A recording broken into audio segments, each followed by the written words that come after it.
নানাবয়সী ৮ শতাধিক মানুষের অংশগ্রহণে চট্টগ্রামে অনুষ্ঠিত হয়ে গেল যোগব্যায়াম। আন্তর্জাতিক যোগ দিবসে যে আয়োজন করে ভারতীয় সরকারি হাইকমিশন। নগরীর নেভি কনভেনশন সেন্টারে এই যোগ চর্চার আয়োজন করা হয়। দশমবারের মতো আয়োজিত ঘণ্টাব্যাপী এই আয়োজনের উদ্বোধন করেন চট্টগ্রামে নিযুক্ত ভারতীয় সহকারী হাইকমিশনার ডাক্তার রাজীব রঞ্জন। এ সময় তিনি যোগব্যায়ামের গুরুত্ব ও প্রয়োজনীয়তা তুলে ধরে বলেন, যোগব্যায়াম ভারত বাংলাদেশের যৌথ সাংস্কৃতিক ঐতিহ্যের একটি অবিচ্ছেদ্য অংশ।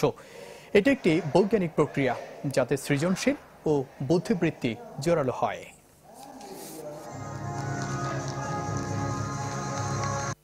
চারটা ফিটনেস প্রয়োজন, একটা হচ্ছে তার শারীরিক, আরেকটা হচ্ছে মানসিক, আরেকটা হচ্ছে সামাজিক এবং আরেকটা হচ্ছে আত্মিক। এই চারটা ফিটনেসকে অর্ড করতে গেলে এই যোগা আমাদেরকে চমৎকার সুবিধা করতে পারে। মেয়েদের জন্য খুব ভালো কিছু ব্যায়াম ছিল, তারপর শরীরের মেদ ভুঁড়ি কমানোর জন্য ভালো কিছু ব্যায়াম ছিল আজকের যোগাসনে। যোগ ব্যায়ামটা করলে না মানে রিল্যাক্সেশনটা আসে মনের মধ্যে, ভেতর থেকে অনুভূতিটা না অনেক পজিটিভ হয়। Yoga is becoming popular because it's a holistic science that embodies the union of our physical, mental, emotional and spiritual health.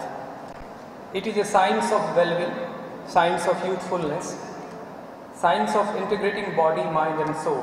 নগদের কাছে সব গ্রাহকই প্রিয়, তাই তো সারা দেশে ক্যাশ আউট চার্জ সবচেয়ে কম।